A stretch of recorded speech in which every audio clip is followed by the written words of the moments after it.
The road is empty. The rain is relentless, coming down in sheets that blur the world outside into a watercolor of gray and black. Your headlights cut a lonely tunnel through the dark, and the rhythmic thump-thump of the windshield wipers is the only thing keeping you awake. It's late. Too late to be out here, miles from the nearest town. You promised yourself you'd stop for the night, but you kept pushing. Now there's nothing but endless trees and the slick, black ribbon of the road. Then you see it. A figure caught in the glare. A young woman in a white dress, standing perfectly still as the storm rages around her. She looks soaked to the bone. Your heart hammers in your chest. Every instinct, every scary story you've ever heard, screams at you to keep driving. Don't stop. Don't ever stop. But she looks so lost. Against your better judgment, you pull over. The passenger door opens with a heavy click. She gets in without a word, bringing a chill into the car that has nothing to do with the rain. She's shivering. You ask if she's okay, where she's going. She just points a trembling finger down the road and gives you an address, her voice barely a whisper.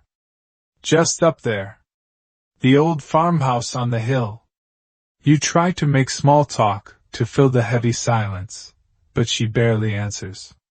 You look over, and in the faint glow of the dashboard, you see her face.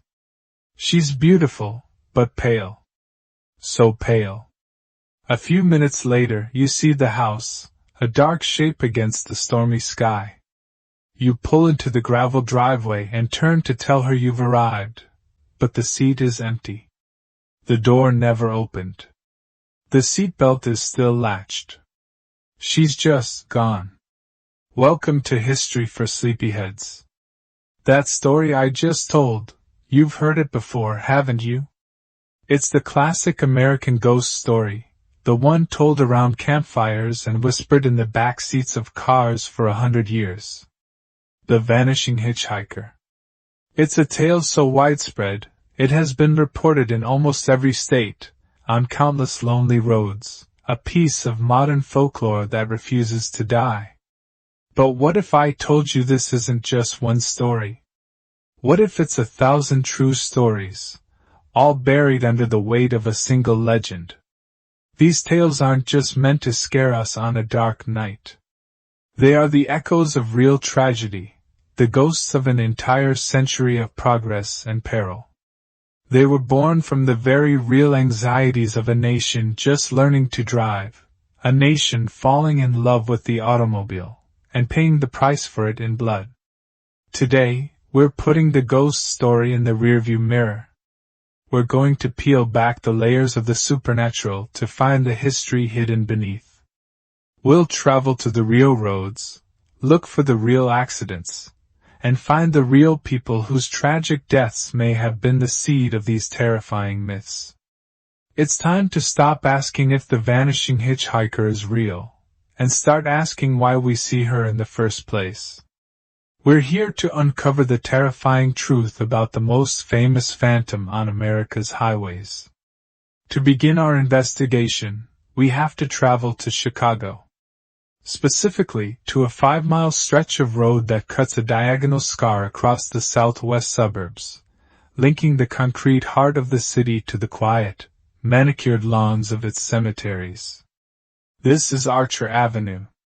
For nearly a century, this road has been the territory of America's most famous, and perhaps most active, vanishing hitchhiker.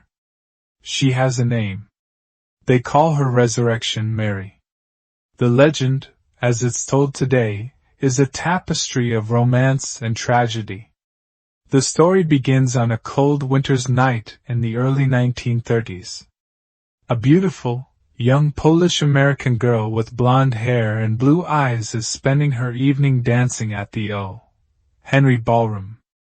She's in the arms of her boyfriend, lost in the sound of the swing music. But the night takes a dark turn. They get into an argument, a bitter fight, and the young woman declares she's going home alone. She storms out of the ballroom, leaving her boyfriend behind, and starts walking up the dark shoulder of Archer Avenue. She never makes it home. Somewhere along this road, she was struck by a hit-and-run driver and left to die. Her grieving parents buried her in Resurrection Cemetery, dressed in the same beautiful white gown she wore on her last night alive. But according to the legend, Mary never left. For the next 90 years, the stories began to pile up. Cab drivers and locals driving down Archer Avenue late at night would see a young woman in a white dress walking by the road. They'd pick her up, and she'd ask to be taken to an address back down the avenue. Some drivers said she was a silent, cold passenger. Others said she was talkative, but would grow somber as they passed the cemetery. And then, the moment would come. As the car passed the gates of Resurrection Cemetery, she would vanish, sometimes right out of a moving car. In one famous account from the 1970s, a driver arrived at the cemetery gates to find them locked. He got out to investigate, only to see the scorched handprints of his phantom passenger, melted into the iron bars. It's a perfect ghost story. Detailed, specific, and terrifying. But is it true? To find out, we have to look past the ghost and find the girl. The problem is, there might be more than one. Researchers have pored over historical records for decades, trying to attach the legend to a real person. The first, and for a long time most popular candidate, was a young woman named Mary Bregovy. The details seem to fit. She was young, she was beautiful, and she died in a tragic car accident in Chicago. The year was 1934, right in the heart of the Great Depression, a perfect time for a sorrowful ghost story to take root. But as historians dug deeper, the connection began to fray. Mary Bregovy's car crash didn't happen on Archer Avenue. It was in the downtown Chicago Loop, miles away. And she wasn't buried in Resurrection Cemetery. So, the search continued. And that led investigators to another name, a much stronger candidate, Anna Maria Norkus. In 1927, Anna Norkus, a young Lithuanian-American woman, had spent the evening dancing at the O. Henry Ballroom, just like in the legend. After the dance, she was killed in a car crash on her way home. The parallels are undeniable. The location, the ballroom, the tragic death, it's a near-perfect match. For many, Anna Norkus is Resurrection Mary, her story twisted and romanticized over the years into the legend we know today. But what if the answer isn't about finding one single girl? What if the truth is much bigger and much more tragic? The real truth of Resurrection Mary might not be the ghost of a single person, but the collective ghost of an entire era. In the 1920s and 30s, America was in the midst of a violent, love-hate relationship with the automobile. Cars were becoming faster and more accessible, but roads were not designed for them. They were often poorly lit, with sharp, unexpected curves. There were no seatbelts, no airbags, no safety glass. A minor accident could be a death sentence. Archer Avenue was one of these dangerous roads. It was a major artery, and it was deadly. The story of a beautiful young woman dying in a car crash after a night of dancing wasn't a unique, singular event. It was a tragically common one. The legend of Resurrection Mary wasn't born from one death.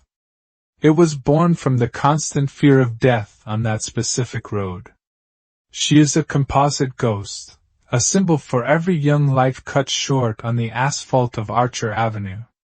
We give the ghost a name, a face, and a story, because it's easier to comprehend a single, romantic tragedy than it is to face the cold, statistical reality of a public safety crisis. Mary is the human face we give to a very real, very modern danger. But not all of these roadside phantoms are looking for a ride home from the dance.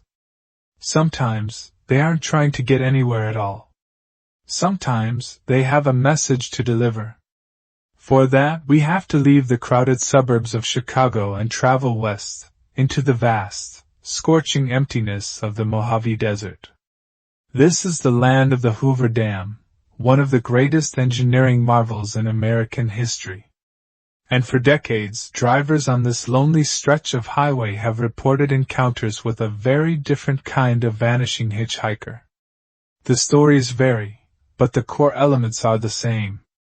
A driver, often a trucker, will see a man walking along the highway in the blistering heat. He's often described as wearing old-fashioned work clothes, or even a 1930s-style suit. When the man gets in the cab, he's quiet at first. Then, he'll say something cryptic. He might point towards the dam and say, "They thought they buried us in there, but we're still walking." Or he might give the driver a specific date and a warning, telling them to stay off the dam that day.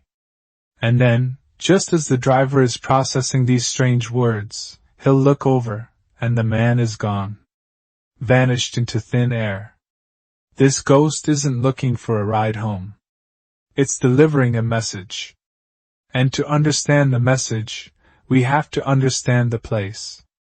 The Hoover Dam was built between 1931 and 1936, during the darkest days of the Great Depression.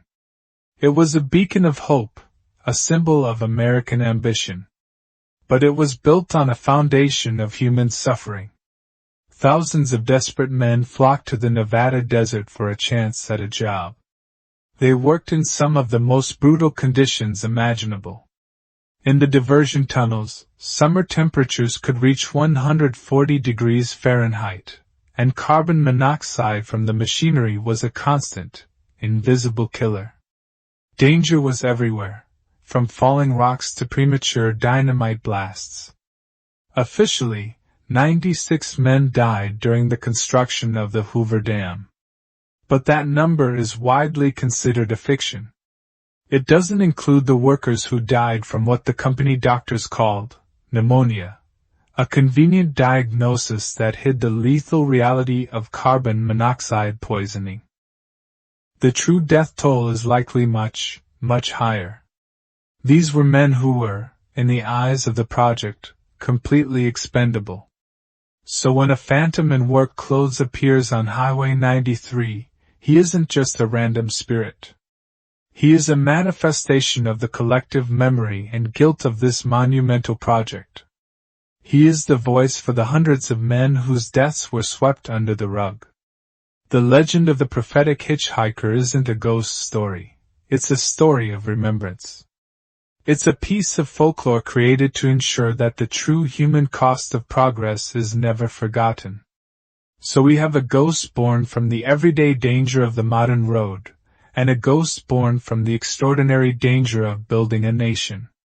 Two different legends, from two different parts of the country, born from two very different sets of circumstances. But they both tap into the same deep, fundamental fears that have haunted us ever since we first got behind the wheel of a car. What are those fears? The first, and most obvious, is the fear of the open road itself. The automobile gives us an incredible sense of freedom, but it also places us in a fragile, metal box, often miles from civilization.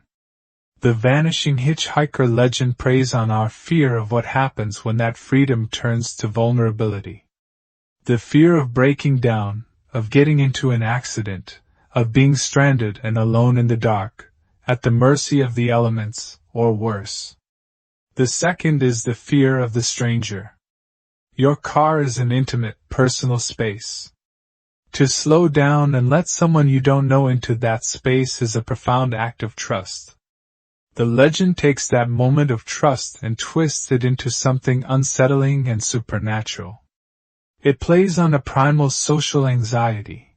What happens when you invite the unknown in?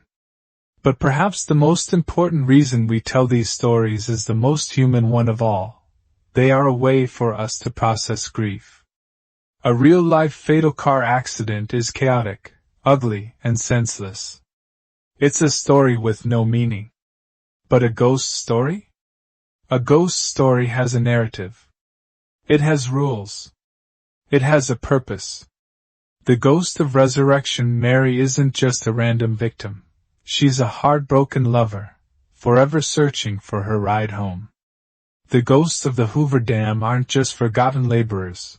They are prophets, their warnings echoing through time. These legends take the unbearable randomness of death and give it a shape, a meaning.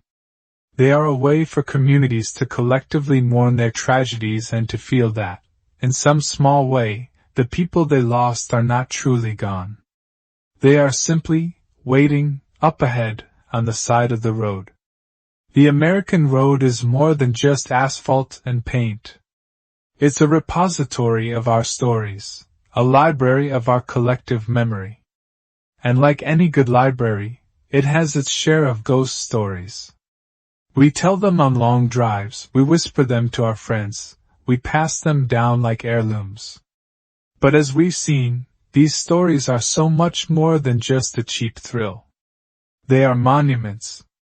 The ghost of Resurrection Mary isn't just the tale of one girl who died too young. She is a monument to a century of progress and peril, a symbol for every life altered or ended by our complicated love affair with the automobile. She represents the birth of a modern fear, one that lives with us every time we get behind the wheel. The phantoms of the Hoover Dam are not just restless spirits. They are a living memorial to the forgotten men who were sacrificed in the name of ambition, their deaths a footnote in the grand story of American achievement. Their legend is a refusal to let that sacrifice be forgotten.